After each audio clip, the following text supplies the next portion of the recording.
Bom, graças a Deus, vamos dar continuidade ao nosso curso de especialização em Teologia Paulina. Agora nós vamos para o capítulo 2 do livro Paulo e a sua Teologia, organizado pelo pastor Stélio Rega. E o artigo de hoje, quem escreveu foi o pastor David Edward Connerfield. O título que ele colocou aqui para o artigo dele, ou ensaio, Paulo e o Ministério Pastoral. O mentoramento, está na página então 34, bem? Vocês vão estar acompanhando aí, ou na página 33 no caso, que é onde começa o artigo dele.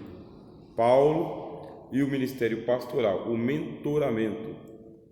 Então o pastor David escreveu: quando me pediram para escrever sobre Paulo e o Ministério Pastoral, em homenagem ao pastor Irlande Azevedo, da Igreja Batista, optei por focalizar o assunto mentoramento. Andando com esse patriarca nos últimos anos, percebo quão envolvido ele está com o tema. Ora, às voltas com o pastoreio de pastores, com a sua paixão por capacitar novos pastores ou por ajudar no crescimento de outros mais experientes, ora escrevendo e ensinando sobre o assunto. Então o pastor David ele diz o seguinte: eu estou escrevendo sobre Paulo e eu estou homenageando aqui o pastor Irlande Azevedo, a pedido do Stélio Rega, e eu vou falar sobre mentoramento, que é o pastor pastoreando pastores.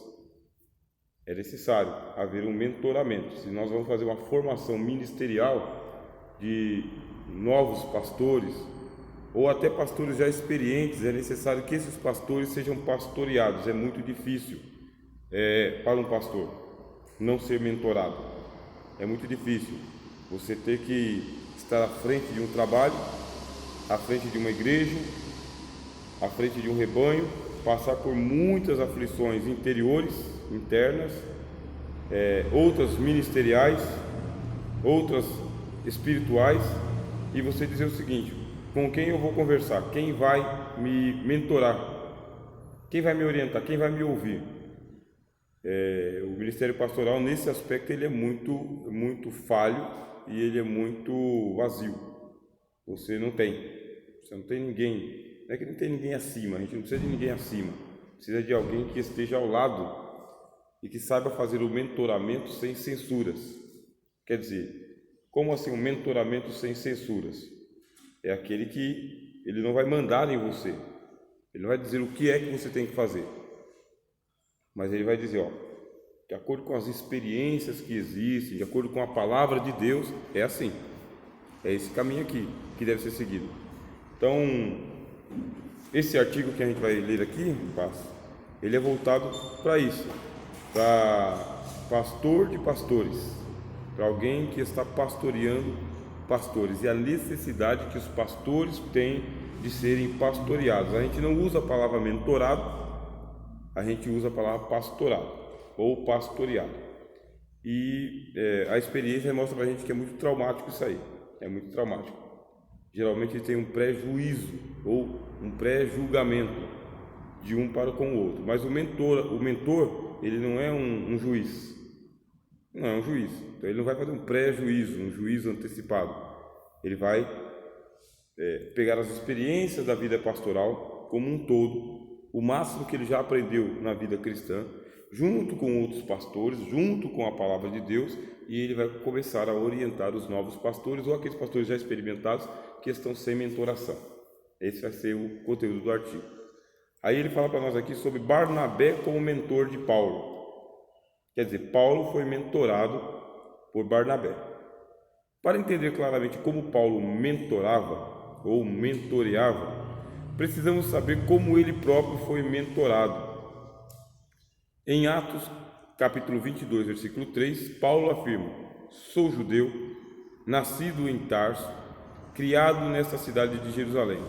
Fui instruído rigorosamente por Gamaliel na lei de nossos antepassados, sendo tão zeloso por Deus quanto qualquer que vocês hoje. Atos 22, 3. Esta afirmação sugere que Paulo foi para Jerusalém tão logo atingiu idade suficiente para ser instruído pelo rabi mais honrado e famoso do século I, o qual possivelmente foi neto de Hilel. Então haviam duas escolas de judaísmo no tempo do apóstolo Paulo. Uma que era do judaísmo mais estrito, mais voltado só para o judeu, para a formação do judeu ortodoxo, sem muitas aberturas. Essa escola era chamada Escola de Shammai, Rabino Shammai. Eles liam a Torá em hebraico. Não havia uma abertura para se ler a Torá em grego, que era a versão helênica da época. Quer dizer, é para formar o judeu, o Shammai. Não havia trabalhos de conversão ao judaísmo. Eles não incentivavam a conversão ao judaísmo. Quer dizer que não havia proselitismo no judaísmo de Shammai. Ele era muito estreito. Então a Bíblia em hebraico, com excelência para a Torá, tinha sim os estudos da Mishnah, do Talmud, mas desde que fossem escritos em hebraico. Então era formar o homem judeu. Na Grécia havia algum ensinamento, algo parecido com isso, que era a paideia. Paideia, que era o ensino do homem grego, a formação do homem grego. Inclusive tem um livro do Werner Keller, do Jäger, estou confundindo o autor, do Jäger, que chama-se Paideia, a formação do homem grego. Quer dizer então que o homem, para ser grego, ele tinha que passar por uma série de etapas na sua formação para criar um espírito universal. O homem grego era um homem livre, um homem que falava o helênico, sim, mas espalhava o helenismo pelo mundo inteiro. Amava a liberdade, espalhava a liberdade, mas a liberdade conquistada, não aquela liberdade doada. Isso aí era o homem grego. Aqui o que faz o Shammai? Ele está formando o judeu. Então a gente chama isso de arrivismo. Arrivismo é quando você fecha as portas e fala: aqui é minha casa. Então aqui dentro da minha casa o negócio tem que ser desse jeito. Essa é a escola rabínica do judaísmo de Shammai. E tinha a outra escola, que era a escola de Hillel, ou Hillel. Então o Hillel, ele já era, não é o contrário, ele ensina um judaísmo mais amplo, mais aberto. A ler-se a Bíblia em hebraico, mas também se lê a versão grega da Bíblia, que era a Septuaginta. Havia uma abertura para conversões, quer dizer que ele incentivava o proselitismo, andar pelo mundo, converter outras pessoas ao judaísmo. Ele também favorecia que os seus alunos eles tivessem profissões, tinha que ter profissão, tinha que ser autossustentável. Isso era ensinado no judaísmo de Hillel. Agora, esse de Shammai, ele era mais elite. Então o pai pagava para o menino ser instruído por Shammai. Não é que eles não incentivavam ter uma profissão, mas só que o pai pagava. Nessa daqui, a do Hillel, o pai tanto pode pagar, mas ele é incentivado a ser autóctone, autogestor. Pague as suas próprias contas, trabalhe com as suas próprias mãos. Muitos dos ensinamentos que o apóstolo Paulo vai transmitir depois, ele recebeu no judaísmo do Hillel.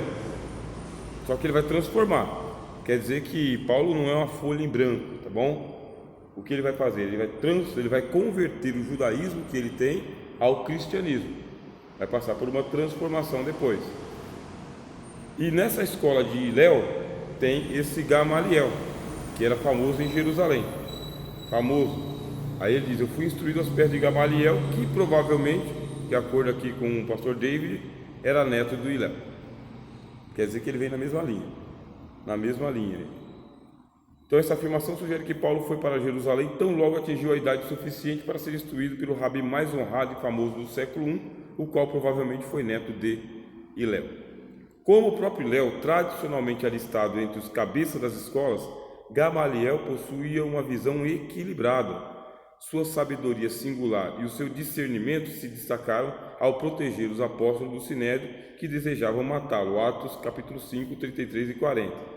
Vocês lembram lá daquela situação em que os apóstolos foram presos e o Gamaliel deu um conselho para o Sinédrio, que o Gamaliel, membro do Sinédrio: não coloque as mãos nesses homens. Por quê? Porque se esse movimento for dos homens, vai desaparecer. Mas se for de Deus, não adianta lutar. E é bem capaz de vocês ficarem lutando contra Deus, e isso não é uma boa coisa. Então, pelo peso que Gamaliel tinha, no Sinédrio, a palavra dele foi acatada e os apóstolos foram libertados depois que apanharam. Então, ele é um homem de peso. Então, você vai fazendo a ponte, tá bem? A ponte Hilel, essa ponte, esse rabino importantíssimo, esse Gamaliel, um membro do Sinédrio altamente influente, e o apóstolo Paulo. Quer dizer que o expoente que o apóstolo Paulo vai se tornar para o cristianismo não é por acaso. É algo que tem um preparativo muito bom, muito forte. Ser preparado é importante para as coisas de Deus.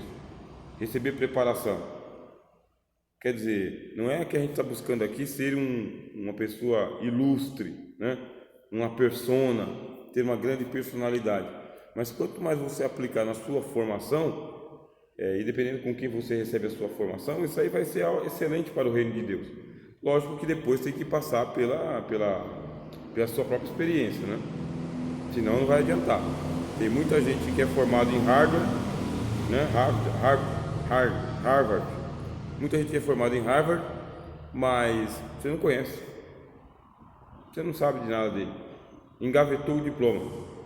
Inclusive, antigamente, as moças eram formadas nessas faculdades famosíssimas para serem boas donas de casa. Elas engavetavam os seus diplomas. Quer dizer que receber a formação, seja pela igreja, pelo seminário, aos pés de algum teólogo importante, não garante que depois você vai executar aquilo que você está ouvindo. Porque depois vai ficar na sua mão. Muita gente passou pelas mãos de Gamaliel, inclusive o apóstolo Paulo, mas ele se tornou um expoente, porque ele colocou em prática muito. Então o irmão estava falando, por exemplo, está lendo um livro, muito do livro aí seria bom se fosse posto em prática, mas fica difícil outros colocar em prática. O irmão mesmo vai ter que colocar aquilo que for possível, do contrário vai ficar no livro e na mesa. Isso aí eu tenho milhares e milhares de livros, meus irmãos, meus amigos, milhares e milhares de livros, mas como colocar isso avante? Paulo ensinou para a gente. Então, naquele momento, Deus separou outro mentor para Paulo. Seu nome era José, mais conhecido, no entanto, pelo apelido de Barnabé. Para compreender a formação que Paulo obteve com Barnabé, precisamos conhecê-lo melhor. Quer dizer, o apóstolo Paulo ele é ensinado por Gamaliel, tem um encontro com Jesus no caminho de Damasco, mas ali ele já era um mestre do judaísmo. Já era, ele fala, eu excedia em muitos aos da minha época em judaísmo. Ele excedia, ele já era realmente um judeu praticante. Converteu o seu Senhor. Mas aí ele era aquele camarada que ele era uma ameaça.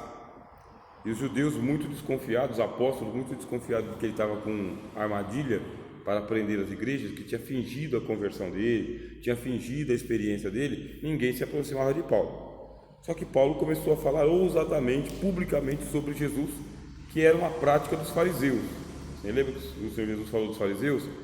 Ai de vós, escribas e fariseus hipócritas, que estáis aí na praça apregoando como trombetas, né?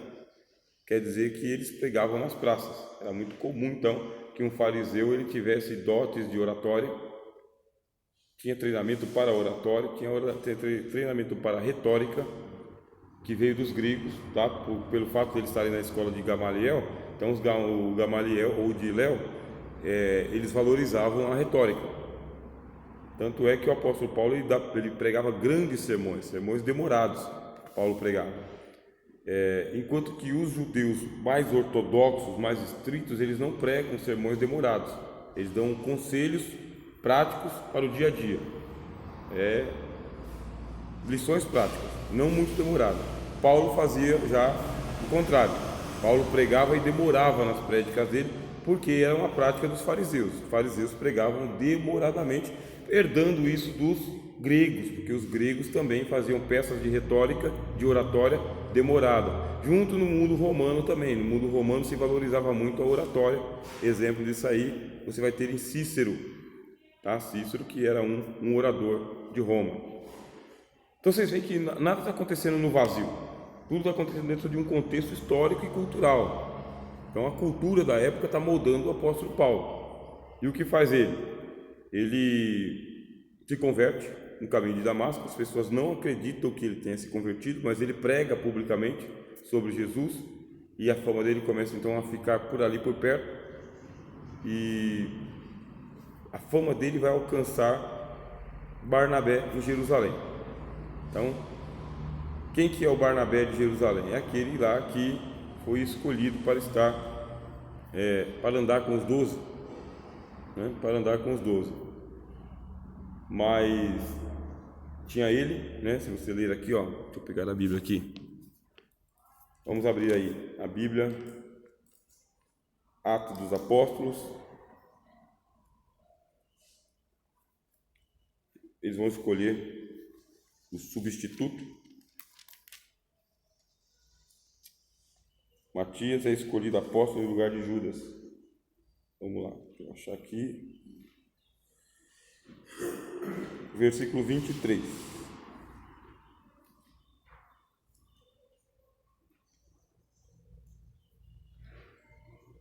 E apresentaram dois. Então aqui é a interpretação dos teólogos que eu vou apresentar para você, tá? Porque não diz claramente, mas a dedução dos teólogos é a seguinte. Atos capítulo 1, versículo 23. Eles vão substituir Judas, que se matou. E apresentaram dois, José, chamado Barsabás, que tinha por sobrenome o Justo, e Matias. Orando, disseram: Tu, Senhor, conheces o coração de todos, mostra qual desses dois tens escolhido, para que tome parte nesse ministério e apostolado de que Judas se desviou para ir a seu próprio lugar. E lançando-lhe sorte, caiu a sorte sobre Matias, e por voto comum foi contado com os 11 apóstolos. Foram apresentados dois candidatos aqui para ocuparem a vaga de Judas, José e Matias. O que os teólogos eles são consensuais em dizer? Esse José aqui é o Barnabé. Esse José é o Barnabé. Alguns discordam. Alguns teólogos discordam porque está escrito Barnabé aqui, que é chamado de o Justo. Então, e no caso aqui, nós temos o Barnabé, que o nome dele não é Barnabé, no caso é José, né? E este José, depois ele vai ser chamado de Barnabé, que significa o filho da consolação, ou o encorajador. Então, alguns teólogos discordam, outros são unânimes em dizer: sabia que Barnabé estava presente lá no dia da votação dos 12? E que ele deveria ter sido escolhido para apóstolo e não Matias? Porque Matias, ele entra para o apostolado, mas você não sabe nada dele. Não tem uma contribuição de Matias para o Novo Testamento. Deve ter para as missões, deve ter para a igreja de Jerusalém, mas não tem para a Bíblia. Não. E aí os teólogos que são críticos, eles falam: se fosse hoje, mais unanimemente, quem tinha mais qualificação era o Barnabé, que no caso era chamado de José. Bem, José. Se a gente aceita que Barnabé estava presente no dia da votação, então vai se encaixar no perfil dele o que os apóstolos disseram anteriormente. O que os apóstolos disseram? Vamos escolher alguém para ficar no lugar de Judas. Que tipo de pessoa? Vamos lá. Eles dizem aqui, versículo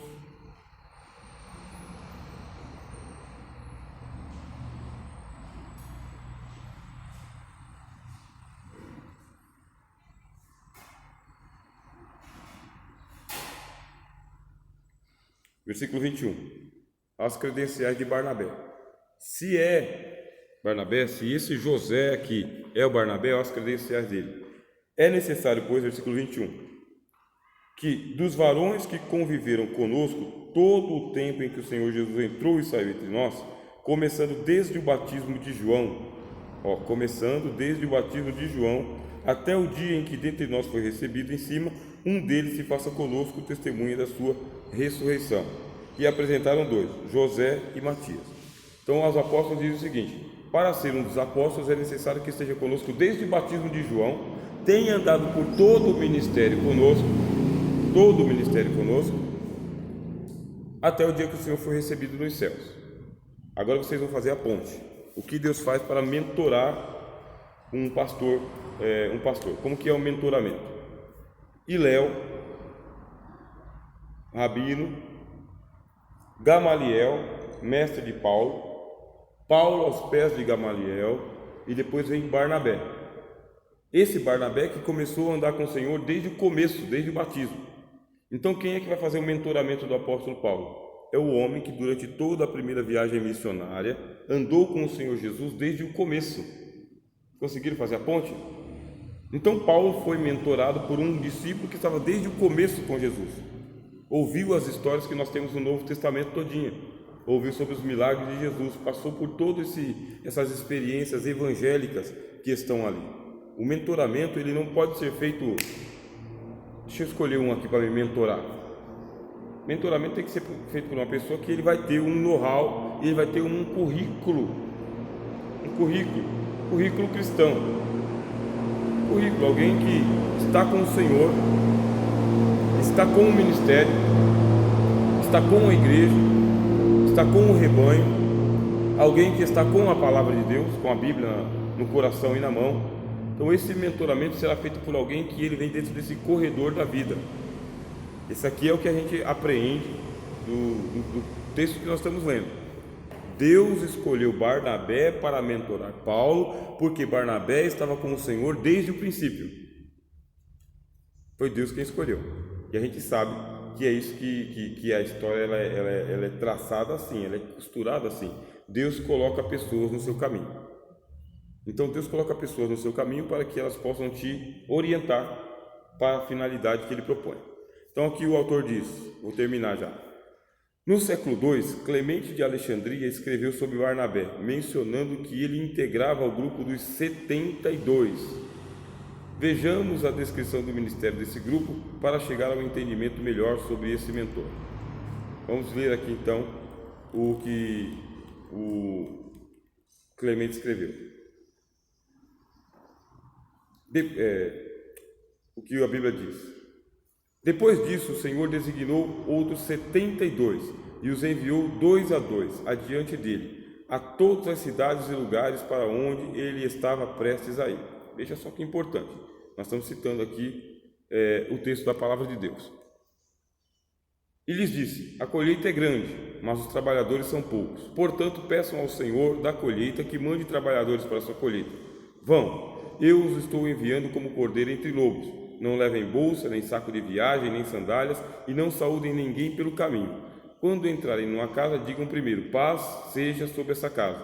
Se houver ali um homem de paz, a paz de vocês repousará sobre ele, senão ela voltará para vocês. Fiquem naquela casa e comam e bebam o que lhe derem, pois o trabalhador merece seu salário. Não fiquem mudando de casa em casa. O Clemente de Alexandria, ele diz o seguinte: sabe aquele Barnabé que deveria ter sido escolhido pelos apóstolos, mas Matias que foi? Não é que Matias está desqualificado, mas o Barnabé ganhou maior destaque. Então ele fazia parte dos 72 discípulos que o Senhor Jesus enviou de 2 em 2. Quer dizer que ele era um evangelista, o Barnabé. Ele já era um evangelista, ele já tinha vocação para o evangelismo. Quando ele sai em missões com o apóstolo Paulo no capítulo 13 de Atos dos Apóstolos, mas ele já tem uma carreira. Então ele vai mentorar o apóstolo Paulo. Nos primeiros capítulos, você pode ver que aparece lá Barnabé e Saulo. Depois é que muda de Saulo e Barnabé. Então no começo, quem que é o líder da comitiva? Barnabé. Quem que é o mentor do apóstolo Paulo? Barnabé. Da onde que veio Barnabé? Veio dos pés do Senhor Jesus. Então ele tem 2 mestres para ensinar ele: Gamaliel e Barnabé. Porque Barnabé também ele era um mestre. Ele é contado como um mestre lá na igreja de Antioquia. Tá bom? Então, já começa por aqui. A pessoa que vai mentorar a outra pessoa tem uma carreira, tem uma história, tem um currículo, tem experiência com Deus. Ele é um escolhido do Senhor. E é importante que isso aí seja observado, tá bem? Porque o pessoal fala: quem é esse aí que quer mandar na gente?